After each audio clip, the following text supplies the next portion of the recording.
The Hyundai Ioniq 5 is already one of the best all-round EVs on the market, and if you watched our video from last year, you know that the Ioniq 5N is one of the most fun EVs on the market.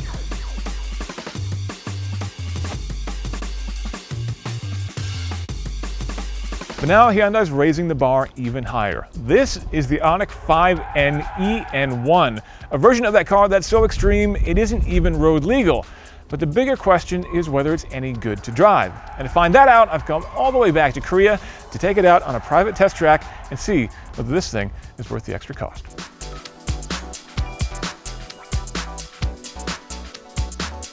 Now, it only takes one look to see that this is a pretty radically different looking car than the street-going Ioniq 5N. The eN1 has a lot of aerodynamic tweaks and changes to make this more aggressive and give it a lot more downforce, which of course is hugely important out here on the racetrack. It starts up front with this giant splitter and aero dams and all sorts of other fun stuff. A lot of this is made of composites, carbon fibers to keep the weight of this vehicle down. And these fenders have been reshaped to give room for these massive wheels and tires. Now, the diameter of the wheel is actually smaller than the street-going one. This is an 18-inch wheel wrapped with slick tires, which should give us more grip out here, even though it's a bit of a chilly morning. We'll see how well they perform. On the inside, there's a roll cage in there. We'll take a closer look at that in just a second. These big side air dams alongside here. And of course, the biggest change on the back, this massive wing hanging off the rear. All that, again, conspiring to give this car a lot more downforce than the street-going Ioniq 5N.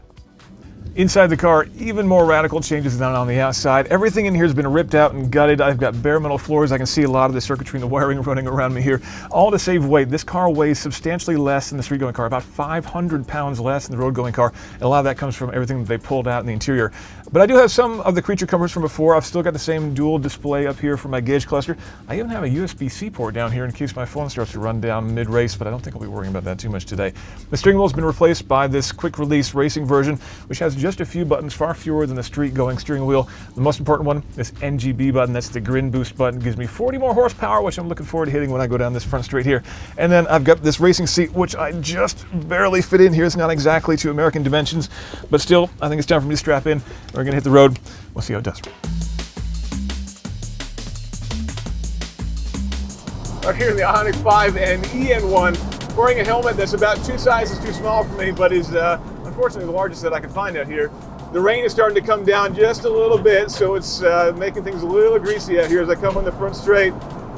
But I've got the tires relatively up to temperature at the moment, and I'm amazed at how much fun this car is to drive and how easy it is to drive. And part of that's helped by the fact that this actually doesn't have any more power than the road-going car. You notice I mentioned suspension, I mentioned aerodynamics, I mentioned a lot of stuff. I didn't talk about power because this is the same drivetrain that the road-going 5N has. And that's pretty impressive. You might think of a race car needing more power, but when the road car has 600 horsepower to start, you don't really need any more for the track. And I've got a dual motor setup, so I've got all-wheel drive, and this is remarkably drivable. Again, even though I've got a cold, wet track out here and I'm on slick tires, it's still something that I can push through these tight, twisty corners of this Engadget Speedway. This is a really interesting track. It's kind of built on the side of the hill, so you spend half the lap climbing up to the top of the hill, and then after that, you start to work your way back down to the bottom of the hill again. Kind of a roller coaster ride here. A really good test for the hilly dynamics of this car. The suspension, I can go flying over curves like that. The car just absolutely gobbles up the suspension. You've got a two-way adjustable suspension at every corner. You've got AT racing brakes. You've got everything you need to go racing in a car that Hyundai wants to sell for, get this, $100,000. Now, that's a lot more than the road-going 5N. But if you compare that to any other car that you can buy new from a manufacturer with a roll cage, with racing brakes, wheels, everything else that you need to take it to a track and race, that is remarkably affordable. And these will race. Hyundai is going to start a racing series here in Korea and will launch later this year. It'll run through 5 or 6 rounds in Korea, and then who knows, if it's a success, maybe they'll bring it elsewhere.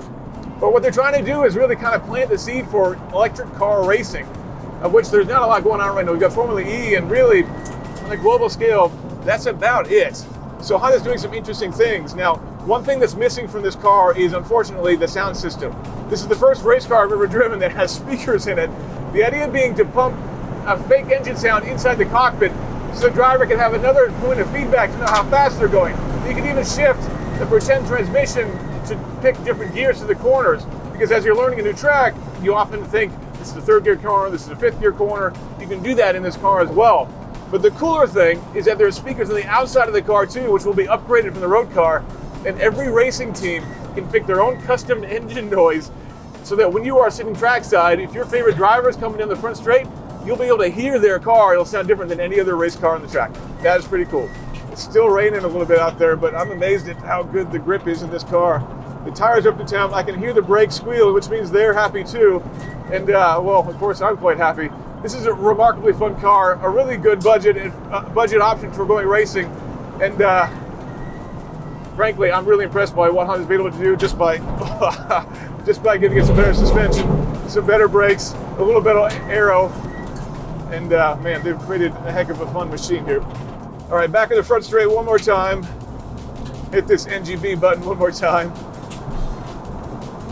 Extra 40 horsepower. Here we go. 160, 70, 80, 90, 200, 210, 220, 230, 240. Okay. The rain's starting to come down. I think that's probably the end of my day here. All right, that's it from the cockpit of the Hyundai Ioniq 5 eN1. What do you think? Is this the future of racing? Let us know down in the comments, like and subscribe. And of course, check out Engadget.com for a whole lot more.